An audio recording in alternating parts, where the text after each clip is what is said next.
Public Eye, and my name is Funmi Iyanda.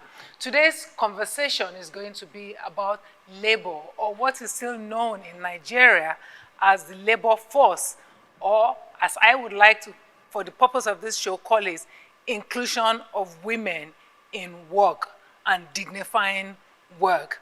Now, when we talk about labor and women, our minds will often go to childbirth. Women are too often considered first and foremost as reproductive beings or sexual beings, whereas, more importantly, women are human beings. And to give dignity to human beings need to have meaningful, productive, and rewarded work, as well as a just and equitable society. How do we achieve that?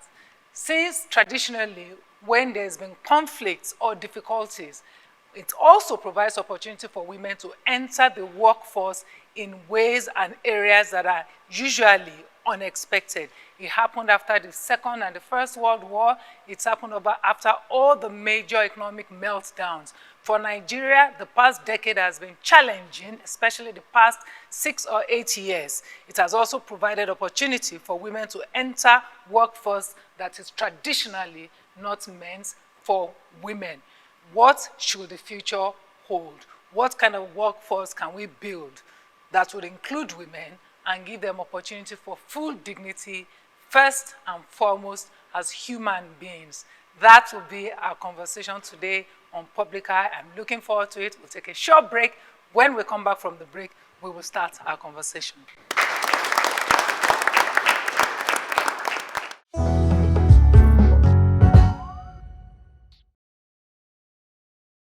Women are often viewed as sexual and reproductive beings only, ignoring the fact that they are first human beings. While every human being has equal desires to thrive and excel in all their endeavors, the odds have always been stacked against women. And no, it isn't.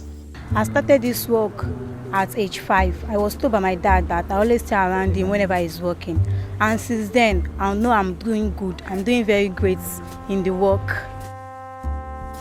As far back as the 18th century, a society of women in the United States of America called Daughters of Liberty, one of the earliest recognized societies of working women, was formed in 1765, and by 1769, just 4 years later, laws were put in place to prevent them from keeping their income or owning properties. While both the First and Second World Wars were major turning points that saw an increase in employment of women in the workforce, there is still a significant gap globally and locally in the number of women working today compared to the men, especially in the informal sectors where certain jobs are considered not suitable for women. But should there still be barriers to the kinds of careers and jobs women can venture into if the gender equality gap in the workplace has indeed been greatly reduced, as some data claim?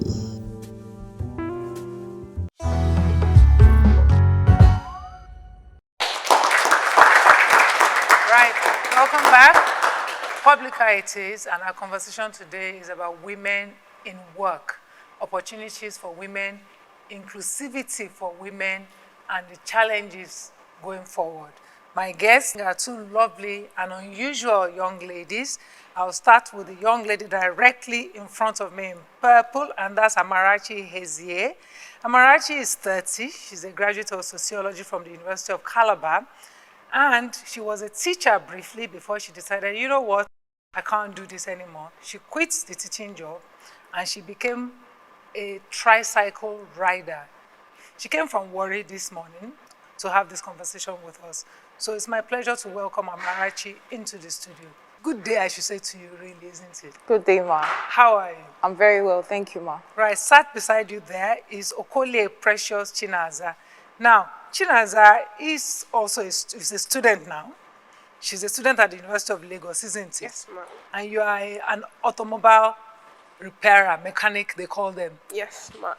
Yes, that's what you are. Good. I'm going to start with you, Amarachi.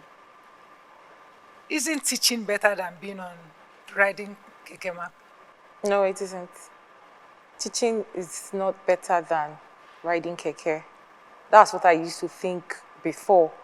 But right now, after trying both sides, I confidently say that riding tricycle is far better than teaching. Now tell me, you graduated from the University of Calabar. Yes. When you went into the university, what did you intend? You know how it is. They said, this is my dream. This is my purpose. This is what I wanted to do. Hopefully, I hoped that I'll be employed in, there's this social welfare, because that's like my area of discipline. Then also, I'd love to work in the psychiatric hospital. Yes, those are places. Then the prisons. But they're nowhere to be found, so. Did you try to get jobs in those areas? Yes, I wrote severally, but no replies. And then instead of waiting, sitting at home doing nothing, I opted out to teach because it's so easy to get a teaching job. Yes. And so how long did you teach for? I taught for about 6 years. About 6 years. Why did you choose tricycle riding? Why was that what you chose? At the time, the last school I taught, the salary was it was so poor. And then how much was it? It was about 20,000 a month. Per month. So at that time, I really got tired. And then the ill treatment from the school I worked, they stress you. They want to milk you at any chance they get. You write lesson notes, you teach about 4 to 5 classes. The workload is much. So at that point, I really gave it a thought. Is this how I really should continue? Okay, so one thing leading to another, I saw a friend of mine who was also teaching in the private school, though he's a male. Then I entered his keke that day. He saw my mood, like, Amarachi, what's wrong with you? Like, no, I'm not happy. This teaching job now, I'm off it. I'm tired. I want to ride keke. The women ride keke. Like, yes, yes, seen women. I said, though I've not seen women, but how much do you people make daily? Do you people make it? He said, yes, they make it. If at least you could make 6,000 naira daily. It depends. It's not constant. Could make 8, could make 10. It all depends on how that day, the luck for that day. So I was like, that's good money. If I make, even if it's 6,000 naira daily, I'll be doing better than I was doing before. So, okay, we made an arrangement and he decided to teach me how to ride. And gradually, I learned and I opted out to look for where to get, because I couldn't afford to buy a keke. So I looked for what we call balance and take. It wasn't easy. Some people said 1.350 million, some 1.4. Please, for those who don't know, what is balance and take? Yes, balance and take is you collect the keke after a period of, depends on how much it is. It could be 1 year, it could be 1 year, 2 months. After you're done paying, now that's where we have the balance and then the take. At the point of the taking, you sign the agreement with the person that, okay, this keke now belongs to this person. So it's like hire purchase. Hire purchase. That's what it is. Yes. Good. So you got balance and pay to get a keke. Yes. How long did it take you to pay off? Took me 11 months. So to be able, how much is the keke roughly? How much are kekes roughly? Then keke was about 1 million to 1.2 million, depends. Okay. Yes, so it depends on which you're buying. Yeah. So it means that in 11 months, you were able to make enough money to pay off something worth almost 1 million naira. Yes, that's what it means. I'm going to come back to you because I can feel everyone digesting it. I'm going to come to you, Chinaza. Which one are you, student or mechanic? I'm still on the graduate. Yeah, and also working in an automobile company. I like that. So you are a student as well as a mechanic. Tell me about that. You know, how did you find yourself? Student is straightforward to everybody. You go to school, all of us. Yes. You know, so after that, you go to university. So we know the way. But this mechanic way, we don't know it. Show us. Okay, well, it all started when I was done with year 1. went on strike, but I can't really remember how long we stayed in the house. So my mom was like, won't you go and acquire a skill? I was like, okay, I will. Although it has always been like, okay, go into the movie industry, at least do something for yourself. But she said, no, none of my children will go into the film industry or entertainment industry, no way. Make yourself profitable. And I was like, is that not profitable? She said, no. Okay, what would you learn? I said, I want to learn barbing. She said, no. Aside from automobile, I'd have loved to go into barbing. And she was like, no, it has to be automobile. And I was like, seriously? So I was looking dirty, putting on a dirty coverall and all that. Because I was always thinking it's going to be a roadside mechanic and all of that, going under the vehicles. But I never gave a second thought to it that one day I'll go into something of such. Yes. So that morning, she said, because there's one company closer to my house, a brick company. She never mentioned that we're going there. She only said, I'm going to so place to enroll you. And when she said enroll, I was thinking there's one man close to my area, like a local mechanic as well. So I was thinking that was where I was going to. I was like, are you people serious?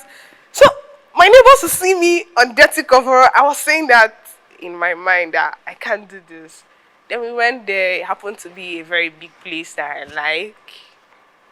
And I was like, oh, okay. If this is what you want, fine. Although it's part of me, but I never saw that coming. I never gave a second thought that I was going to go into this eventually. So when I started, people started looking at me because I happened to be the only female among them. We're over 30. And I happened In to the be company? Yes, and I happen to be the only female there. And so whenever a customer comes in and they're like, are you a receptionist or what are you doing? I said, no, I work here as an automobile engineer. I'll be like, are you kidding me? I said, yes. And some persons will be like, you shouldn't be here. Go do something else. They are fashion designing, they're hairdressing. In fact, makeup. And some people will tell me, you have a nice voice. Can't you just go into the entertainment world and then find something better for yourself? I'll just laugh and be like, this is what I want. This is my passion. This is what I enjoy doing the most. So I appreciate what you say. I appreciate it. But then, this is my passion. This is what I love doing. This is what you love doing. How long did it take you? I'm not done. You're still training? Yes. What point, how long have you trained for now? Well, due to going to school, because I shuffle both. Yeah. Yeah, so I've spent roughly 3 years. And on a scale of 1 to 10, I can say, yeah, 4. Yeah. So the question I'll ask is, are you able to work already now as an automobile engineer? Yeah, to the minimum extent, I can do so many things. I can do the servicing. I can do anything aside from engine work, because it's kind of tedious. Right. So how many years have you spent in school? Strike and all of that. Yes. It's close to 7 years. 7 years? Yes. You spent in school. I know one of the things you said, Amarachi, was, you've always wanted to work, because it sounded to me like you wanted to work with people. Your job now, you are with people. Yes. All the time you are picking up, also, but first, let's go back to just the structure of that job itself. One of the reasons why people don't like women, seem to like women to do that sort of job, is that they say it's dangerous. That you could be harassed, you could be attacked, and so on and so forth. What has your own experience been on the job in that regard? Have you faced any difficulties with harassment, with attacks or any such thing? Have men in particular, how have men treated you on the job? I'm not sure I've been harassed. I've not been harassed. I've not been attacked. There's this thing they buy, tickets. I don't buy tickets because I'm a woman. No form of harassment, no attack from nobody. So now you have sociology degree and 6 years of teaching and all the hardship on one end. And then you have this other end where you are working as what they call a keke rider. And that has not only made you much more financially stable? Because what I hear now is that you also have other people working with you. Is that true? Yes. So you have become madam of the business itself now. What's your plan going forward? Going forward, I may stop riding myself.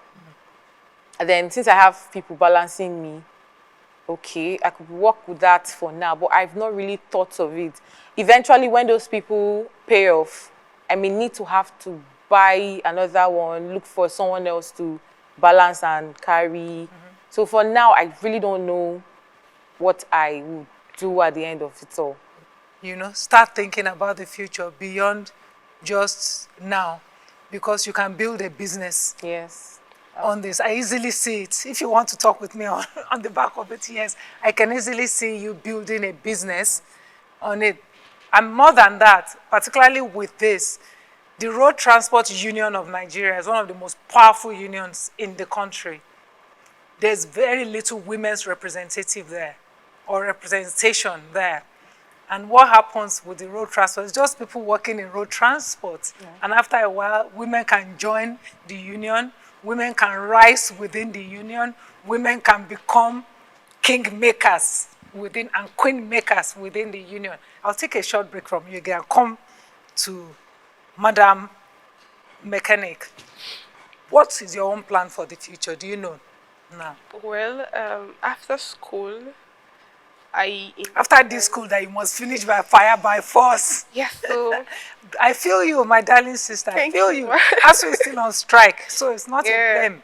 You know, I feel you. So by the time you finish this school, what do you want to do? Okay, yeah, there's this Canadian what's it called, form that comes out every year for skill acquisition.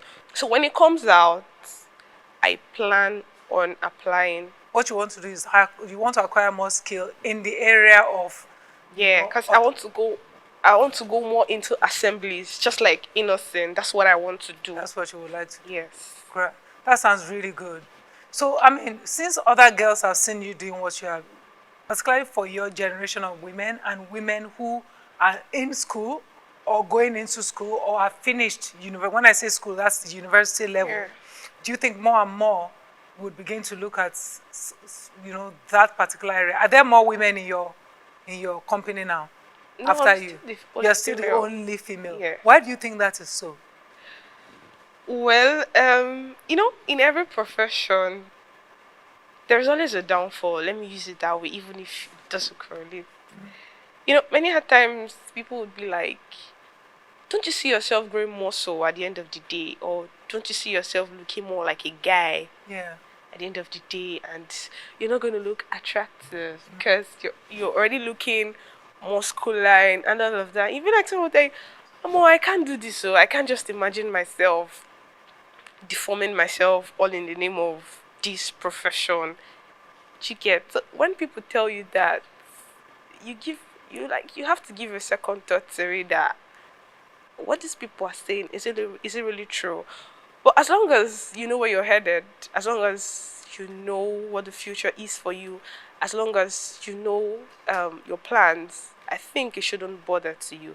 Fine, I know I have been able to inspire some persons in one way or the other. So what you're saying is usually a lot of young women don't want to do it because they don't want to grow muscles so that they don't get married off, or men won't like them because they have muscles. Kind of, that's the silly thing I get to hear. Okay, let me tell this to all the young girls now. Better start growing muscles now.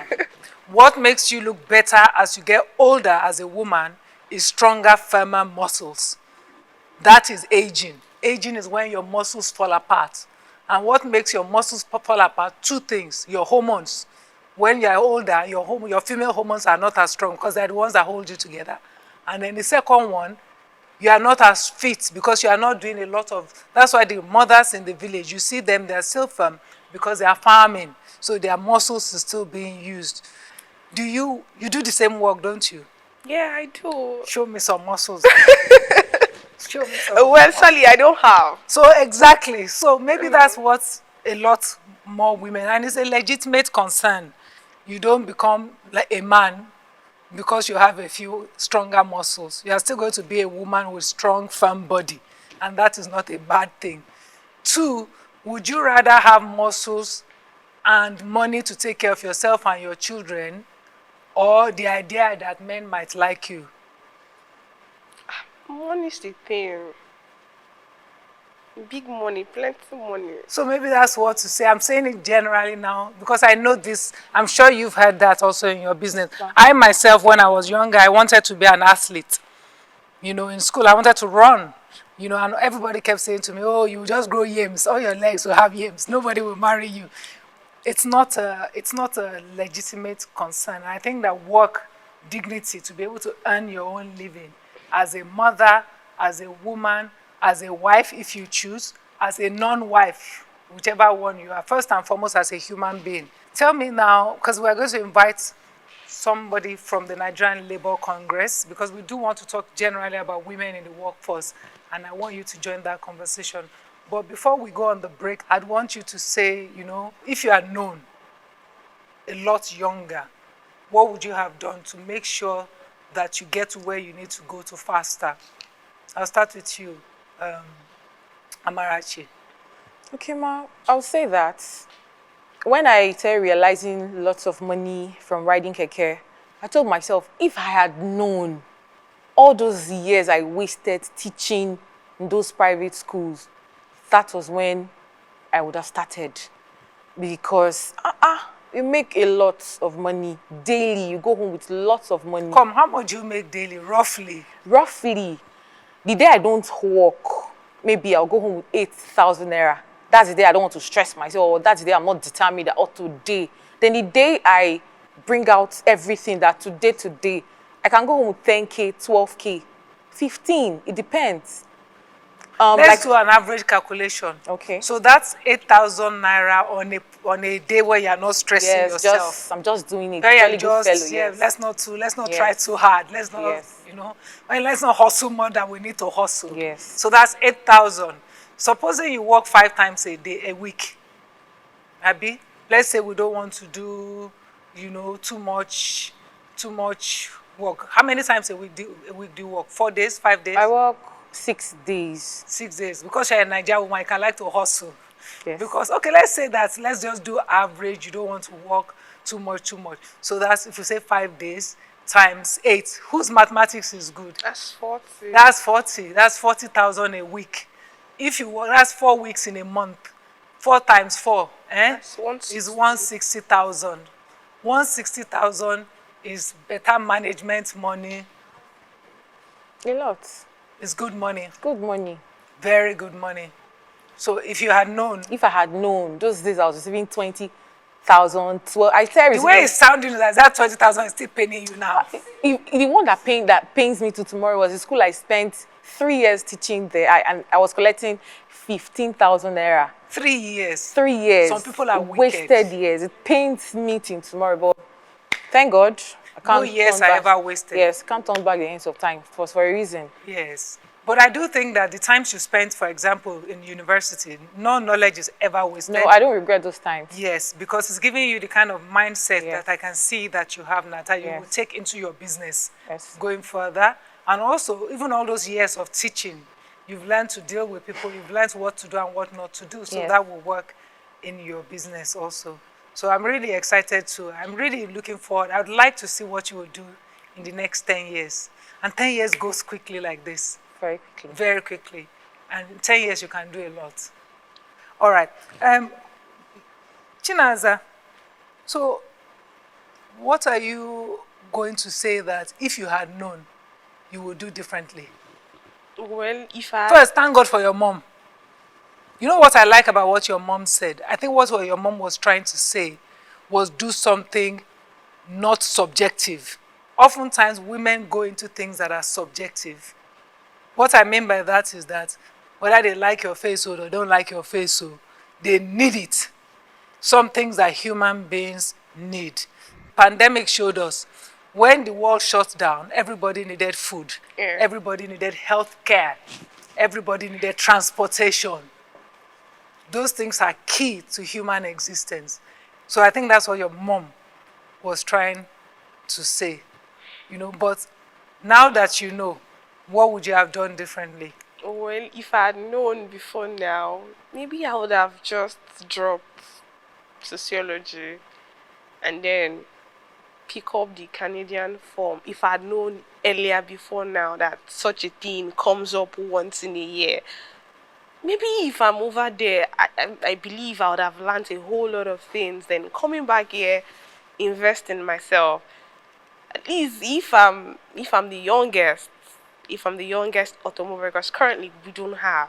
So this is my current age, going over there before now, and then coming back and then investing in myself. All right. Why didn't you study mechanical engineering in university anyway? I never saw all of that coming, because I was so scared of mathematics. Right. I don't like it. I don't like calculations. But now I'm beginning to like it, sad enough. Because there they tend to teach you some of the mechanical terms. Because I can use a system to diagnose the vehicle now. So most of all those things, you need to learn some languages and all of that. So I'm beginning to like them. But I can't turn back the hands of time. No, you should never do that. But then that's also a signal as to what's wrong with the education system itself.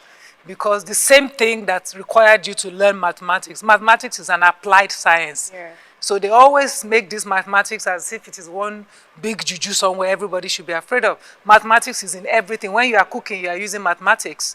You know, so what you have done now is that by going to the back end to learn it on the job, you are learning the maths, not as a subject to be afraid of, but as an applied science. So maybe that's part of the challenge. So that maybe not too many people will be looking to go to Canada. If we had proper colleges where they are teaching those things, you know, not necessarily even university, but, you know, on the job in terms of in that regard. I know you are really fascinated about going to Canada. I wish you all the best. I never want to say people should never do what they want to do. You must go and do what you want to do. Yeah. And then I would like to hear from you after you have gone to Canada and come back, you know, as what your experiences are.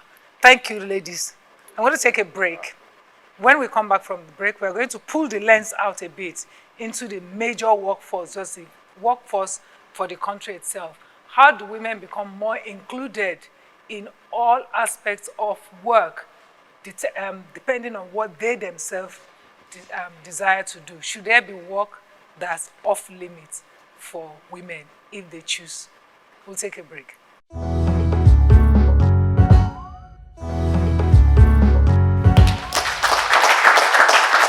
Okay, welcome back.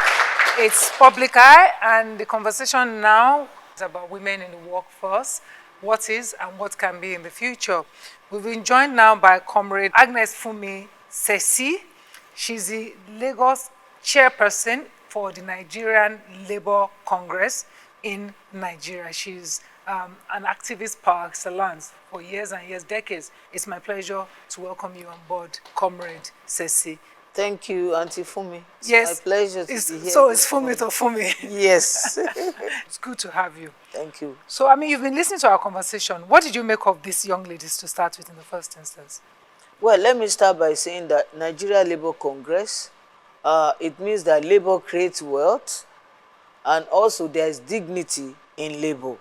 Let me start by saying that. Right. These young ladies, they have engaged themselves in a legitimate work that they are doing to create wealth for themselves. Right. I could hear very well from Madam Sandra on my left, whilst she was working for some people, she was like in abject poverty. But why she decided to create the wealth for herself. Yeah, she, you know, came out of the poverty, and she can also be an employer of labor. Right. And to my right, I could hear the young lady being prompted by her mom to actually look for something that she will create by herself. She can be engaged on her own. We have seen the situation in this country that is very tensed, or is not so easy for young adults to graduate from the university, and then you look for the greener pasture, you look for the white man job. It's not been easy. Yeah. So you have to look for a way out. And I want to actually see that so many young adults or ladies should be encouraged by the gauntlet of these two young ladies, not minding what the society will say or their peer groups will say about them. Because it's not easy to see a lady coming out in this kind of environment, riding the keke, or it's not also easy seeing a lady going under a vehicle and taking a tools. The way we look at mechanics in the olden days is that they always look dirty, and then it's not a job that actually bring about a dignity or dignifying for a lady. Right. Comrade Funmi, why do we still have this problem with not understanding that work, as long as work, you are being paid for work, and really we should be advocating for people being paid well for work, that is a dignifying thing. Why is it a problem? Why is a mechanic not a dignified person? Why is a vulcanizer not a dignified person? So that we can now talk about even women joining. Why are these things not? We have to start changing our perception.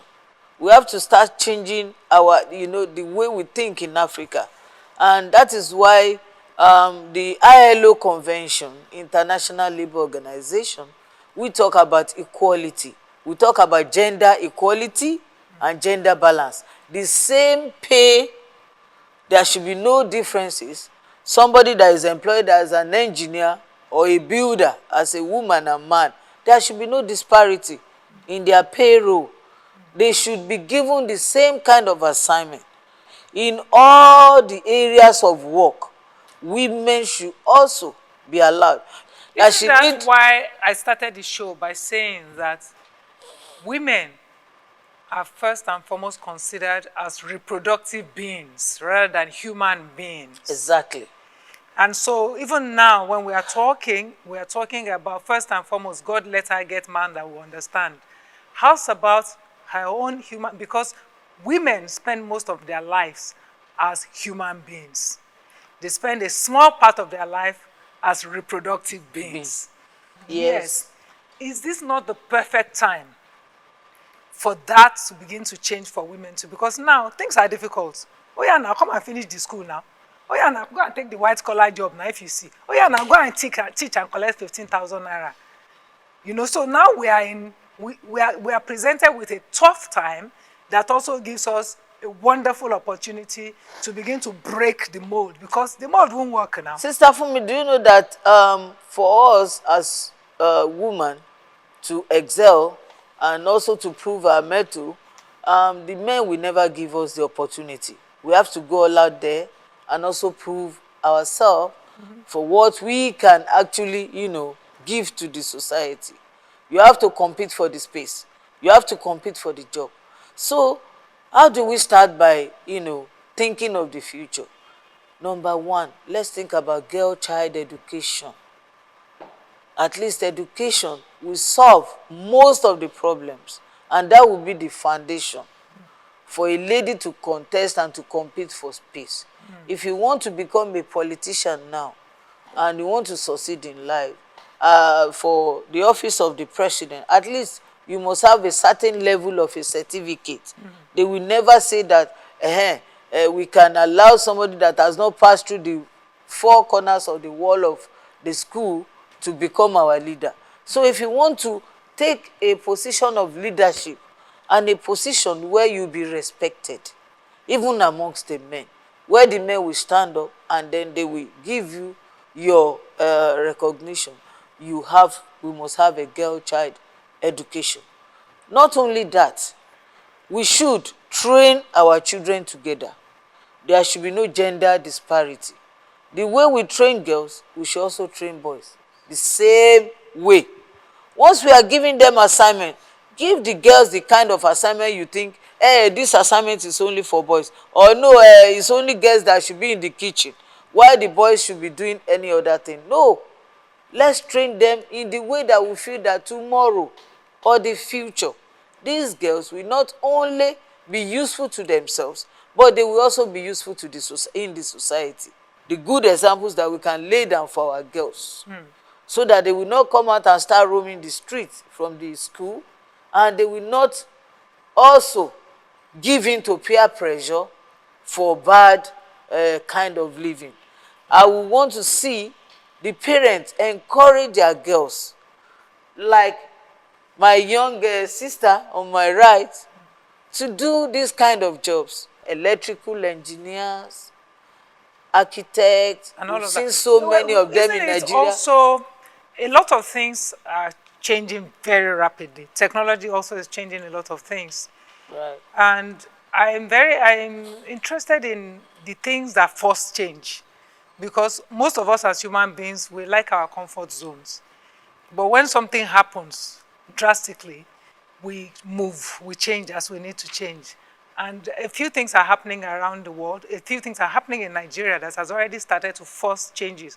I think that's why Amarachi, and become a rider.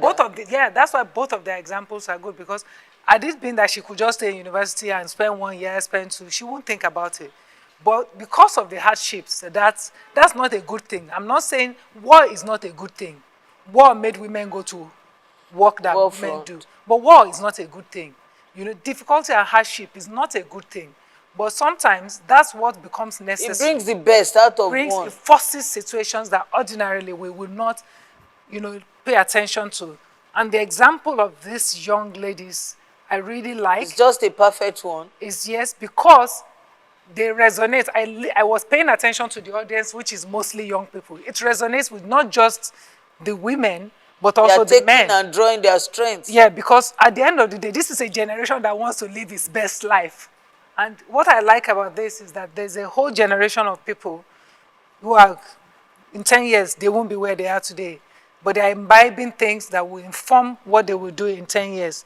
They will also become parents. Exactly. And they will raise children. So I'm fascinated with, learning from them also what will make them do things differently. But before then, I wanted to ask a question of you. That has there been a female president of the Nigerian Labour Congress in history? Well, there has not. Why not? This is just the story that I said about to take or to be a leader, because to be a president of Nigeria Labour Congress, it involves a whole lot of doing so many activities. You will be widely traveled, and your life will actually be like in the public space. You might almost not having a time for yourself, and for you to be a woman and in that position, I wouldn't know if your partner or your husband will actually give you that benefit to serve the people better. So, for example, I want to ask the young lady, Chinaza, let me start with you, Chinaza. If your partner says, you know what, you cannot be a mechanic, what are you going to do? I won't give in to it, because she met me there before we started this whole journey. So you can't just come out of the blues and tell me, no, you need to stop. It doesn't work that way. I'm not going to give in to it. What about you? Because I see you smiling, that's What about you, Amarachi? I won't accept it. Because like she said, you met me doing this. I am enjoying doing this. I make money from doing this. So there's no way I will stop doing this, except I decide on my own to stop it. What about if he says, I have the money, no need for you to work, I will take care of you? It's still left to me to decide. It goes back now to the issue of work not just being for money, but also for dignity, for purpose. Yeah. Which makes I said there should be dignity in labor. Yeah. And this is why I'm also enjoying these two ladies, because it's like they have passion. I wanted to ask, I noticed that a lot of the policy, whether it's from the Ministry of Women Affairs, whether it's even, some of the policies of the NLC too regarding work and women, a lot of it deals with the issues of abuse of the rights of women in work. A lot of it is about abuse of women. What about policies that are targeted to actually support women in work and business? Yeah, we have policies like that. And that is why Nigeria is a member of the International Labour Organization, ILO, and we have some conventions, which we are also working seriously to ensure that government also buy into it, not only to domesticate, but also to make it a law in the country. One of it is Convention C-190, which Nigeria has started the process already. It has gone through a reading in the National Assembly, and we are praying that they should give it a speedy access so that we can have it as a law in the country. It talks about violence, gender-based violence, and harassment. Harassment could be in any form. Then we also talk about equality, gender-based equality. While at work, everybody must be treated the same way. Don't treat men specially, and then you now start treating women the other way around. Like, once you want to do their promotions, you now start giving men promotion, and then you want the women to come and be sleeping around with people before they are promoted, or you give conditions to women. These are part of what NLC does, and that is why we are member of international bodies that fight for the rights of women, not only about the violences against them, but also about the opportunities that the women can enjoy and benefit from. Okay, so I mean, I think that's really great. Okay. Because it's, I've always thought it was a shame that we live in a world of this versus that, instead of this and that, you know, because I think that men and women should be complementary of one another rather than be versus one another. There's too many versus in the world. So that's my challenge. How do we make it sexy? Right after the break.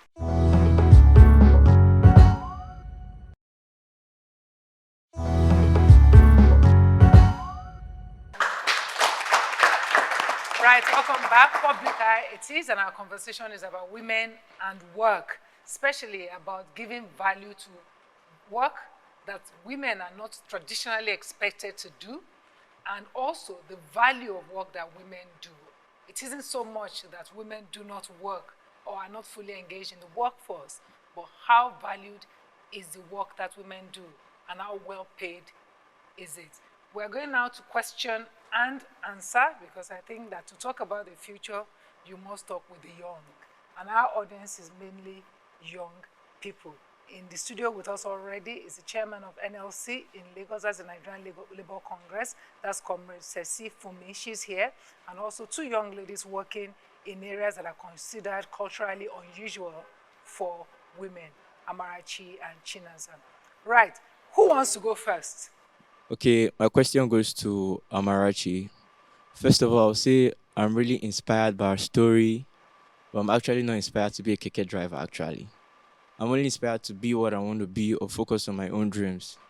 For example, I'll say in Lagos, people have been driving keke for like years, 10 years, 15 years. I know people, I see faces that are still common and they've not made it in life. And I don't know whether to call her as grace or hard work, but I just feel that she's blessed. For example, in Lagos, we have different stops, we have different bus stops. You might end up making 6,000, but by the end of the day, you might end up paying 4,000 to the tax. Agberos and touts stopping at every junction to collect 100 or 200 from bus drivers, from kekes. I know what they face. I see the way some of them even have to pass through street or shortcuts just to bypass not paying. For her, she said she was lucky because she doesn't pay and those things. I feel that's why she made a lot. So for me, I don't think ladies or women in Lagos will actually want to be a keke driver or go into it. So I don't know what I say about that, especially to those in Lagos. Amarachi, did you want to comment on that, what he said? Okay, yes, I'd like to say something. First of all, Warri and Lagos are two different places entirely. Then you said something about grace, and that is the meaning of my name. So when the whole thing happened, I just said, it's not my hard work. It wasn't my physical effort. It was just grace. It wasn't easy for me to really make that decision to ride keke, but I was determined. I knew I would make it. I can do this. What is that? Riding keke. Let's do this. So people saw it and like, if this girl, as beautiful as she is, educated, she can go out of her way to ride keke. But people saw it as something very big. But me, I saw it as something small, little. So my question is, how do we change people perspective of women, like not giving us a chance? Because most African men have egos.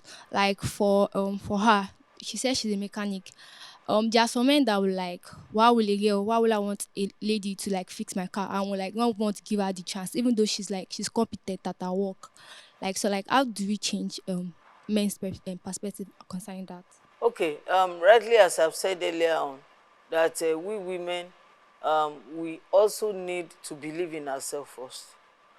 Whether anybody want to, believe in you, first believe in yourself and think about what you can do, what you can offer, your passion, what you think, if I go into this way, I can actually excel more than any other person.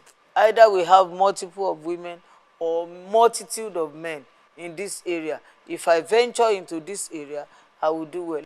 How do you work your way to the top? Do it by merit. Everything you are doing, show your skill, show your passion, show the knowledge, and show that you have what it takes for you to compete with men in this area. Don't be on the road and abandon yourself or abandon whatever you have chosen to do. So this is not a show against men. I would like to say again and again, this is not versus. So how do you change perspective of people? What do you think, Chinaza? What would you say to a question like that? Well, as regards to her question, it's not all about doing what other ladies are doing. It's all about passion driven. I might be doing all of this, and then what I do might not inspire you. It could be that, okay, because she made money out of this, let me do it. It's not like there's passion for it. You don't have the passion. You're going there because of the money. Forgetting that you didn't go there because it was passion driven. You didn't do that because there was joy, or you enjoyed doing it. So you can easily fall for abuse. You can easily fall for whatever people say to you. If you are not focused on yourself. Exactly. Amarachi, what would you say to that? Change the perspective of people. In what area? First of all, if you're saying that we change people generally, their perspective of what they think about work, it has to be a decision you make. It's not really easy to change people's perspective because their perspectives are product of their beliefs, their destination in life. What do you want? It's all, for me, it all boils down to what you want. Before anybody will be able to change your perspective, you have to really think about it. What do I really want? Is this what I want? Will it be something I'll be able to do 5 years later? How it's going to be?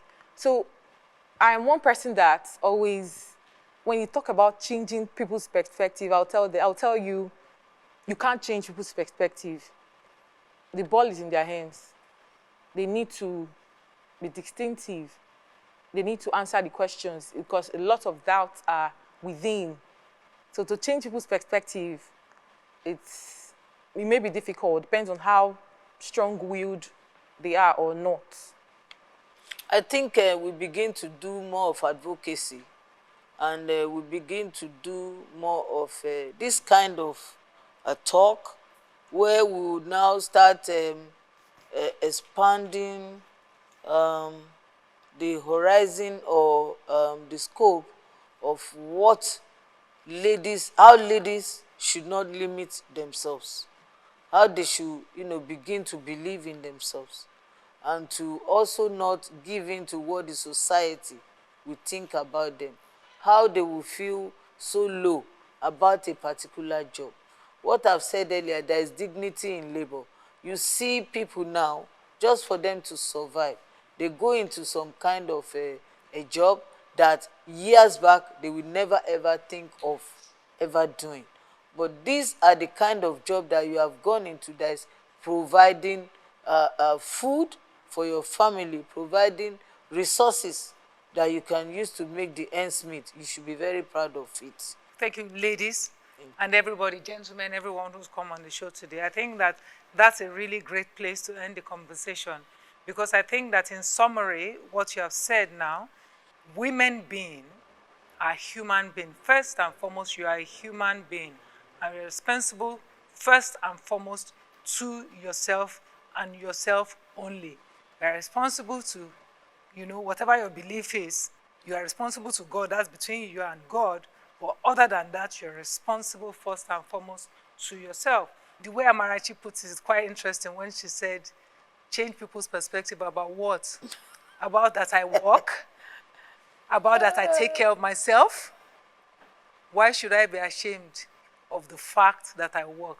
There's dignity in labor. And what gives dignity to human being is to be able to do work. And Sister Funmi, can I just come out to appeal to the government, most especially the government of Lagos State? We have seen them rolling out taxis, that is more than thousands, and we have also seen them bringing out buses.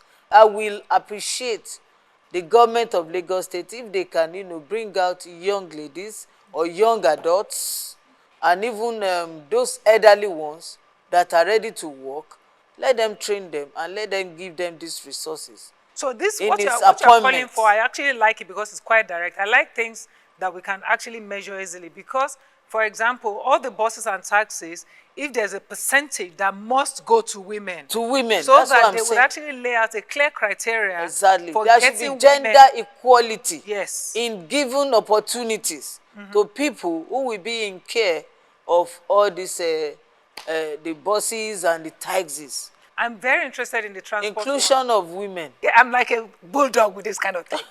So because already I know that's happening, and it's something we can get right. Exactly. So if Lagos State is rolling out taxis and new buses, yes, can we also, as a subset to that and an addendum to that, ask that with the buses and taxis that are coming to Lagos State, can we get 50-50 representation of women drivers and men drivers? I'm not going to do a Benjin affirmation of 33%.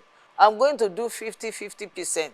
And that is the equal opportunity, gender equality. To be clear that all of us agree that it's not an ambiguous demand. It's something that is achievable. So specific and achievable exactly. and measurable, and we love it. We love that kind of thing. Thank you, everybody, for coming on the show. I mean, lastly, let's just leave this with everyone. For us, it is not a we versus them world. Well, and that's a great spot to leave it. It's Public Eye. Thank you for watching. We'll see you again soon. Bye-bye now.